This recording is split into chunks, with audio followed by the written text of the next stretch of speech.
Hi there crafters, it's Louise with you today on behalf of Kitaholic Kits, and I'm sharing a new scrapbook layout featuring the April 2021 kit.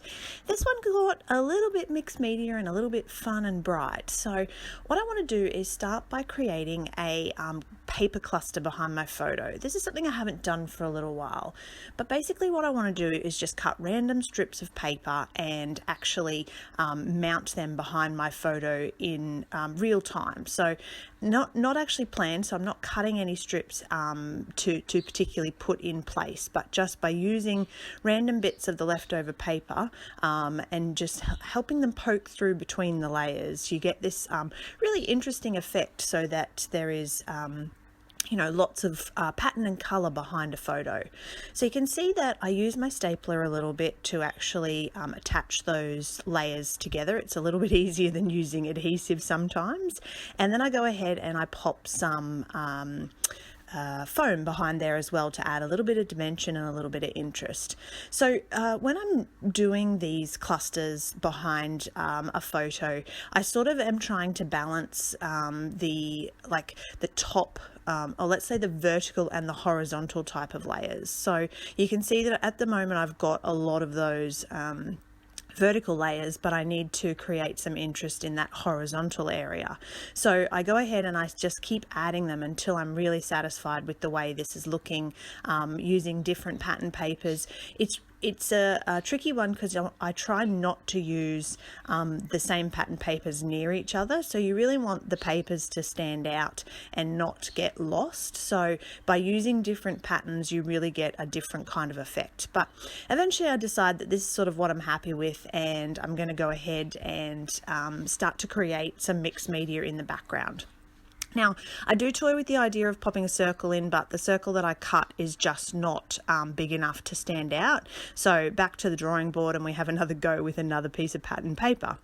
Now, I'm going to again put some more foam on the back here just to help elevate that between the mixed media background that I'm going to create and the actual paper layers and the photo itself. Now, before I start playing around with the mixed media, I'm going to add just a couple of the chipboard pieces. I'm going to add a couple of stickers and some hearts. I want to have a pretty good idea of what it is I am actually working on before I start to create a background. So I really do most of the work and have a pretty good idea before I start creating mixed media. Now, it was a little bit of a challenge to work out what I wanted to do with these chalks this month, and I went to the Heidi Swap video of her actually using the chalks and watched her use them to sort of emboss. So I decided that I'm going to make a border around the outside of the page using the stencil and texture paste, and then I'm going to use the chalk ink over the top of that to get that different effect. Now, the chalk ink I found was fairly reactive to water, so once I've let this texture paste dry, I am going to start to add that chalk and a little bit of the water.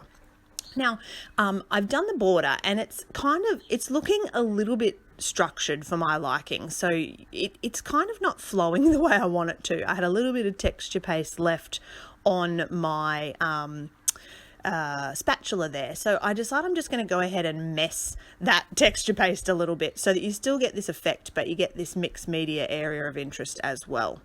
So here it is adding the chalk. So just a little bit of chalk spread around the page and a little spritz of water, and then just basically using the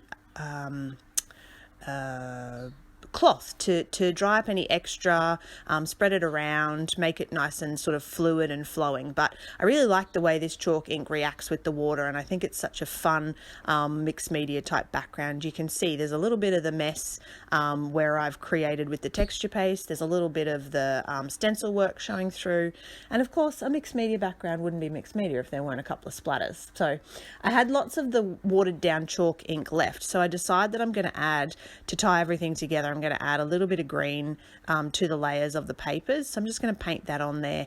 And yes, I did spill some on my photo, but it cleaned off quite okay, so that's not an issue. I've let that dry overnight. So again, for me personally, I like to let things dry. You can use a heat gun, but it's really a personal preference. I just leave them to dry overnight and use them the next day. So it's at this point, starting to put the layout together, and I'm liking this.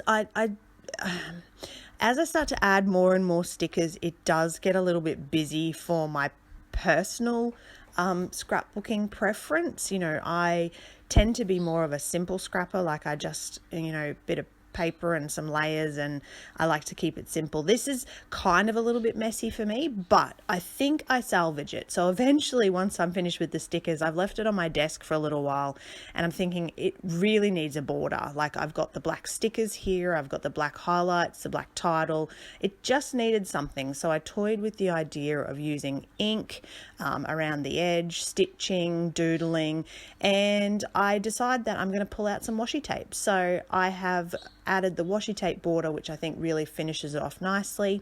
There was a little area down in the left hand side that was a bit bare, so I'm going to add a couple more stickers there. But basically, this is my completed layout. So I hope you enjoyed that. Thank you so much for watching, and I can't wait to see your projects this month. Make sure that you hit the little subscribe button.